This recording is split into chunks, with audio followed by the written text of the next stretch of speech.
السلام عليكم ورحمة الله وبركاته. الحمد لله والصلاة والسلام على رسول الله ما بعد. துல்ஹஜ் மாத ஆரம்ப 10 நாட்களும் நோன்பு நோட்பது தொடர்பாக ஒரு கேள்வி கேட்கப்பட்டிருக்கிறது.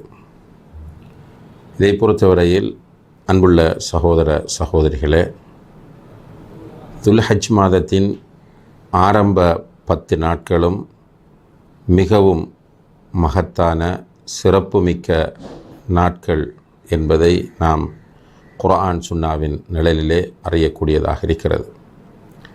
இந்த 10 நாட்களிலும் சாலிஹான அமல்களை அதிகமாக செய்வது அல்லாஹுக்கு மிகவும் விருப்பமானது என்பதை நபி ஸல்லல்லாஹு அலைஹி வஸல்லம் அவர்கள் சுட்டி காட்டியிருக்கிறார்கள்.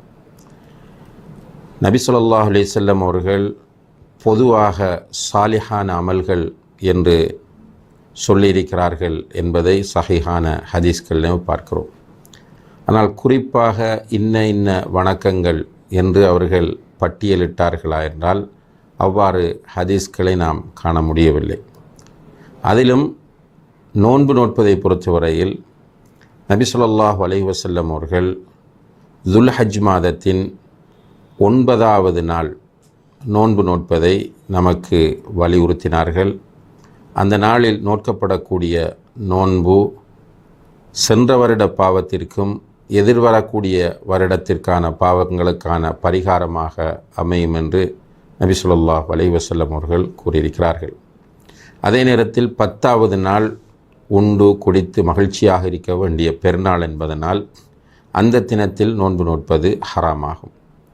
ஏனைய 8 நாட்களும் துல்ஹஜ் புரை 1 to 8 வரைக்கும் நபி ஸல்லல்லாஹு அலைஹி வஸல்லம் அவர்கள் நோன்பு நோற்றதாக சில ஹதீஸ்கள் வந்தாலும் அவை பலவீனமானவை என்பதை நாம் காணக்கூடியதாக இருக்கிறது. எனவே குறிப்பாக 8 நாட்கள் நோன்பு நோட்பது சுன்னா என்று யாரும் சொல்ல முடியாது.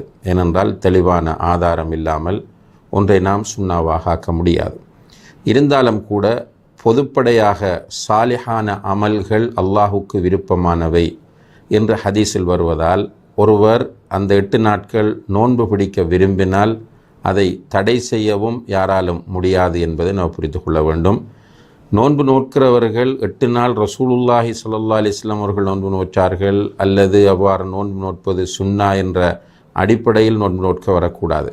சாலிஹான அமல்கள் என்கிற அடிப்படையில் குர்ஆன் ஓதுவது, திக்ர் செய்வது, தான தர்மங்கள் செய்வது போன்று இதையும் ஒரு அமலாக செய்ய விரும்பினால் தடை இல்லை என்பதை நாம் புரிந்து கொள்ளலாம்.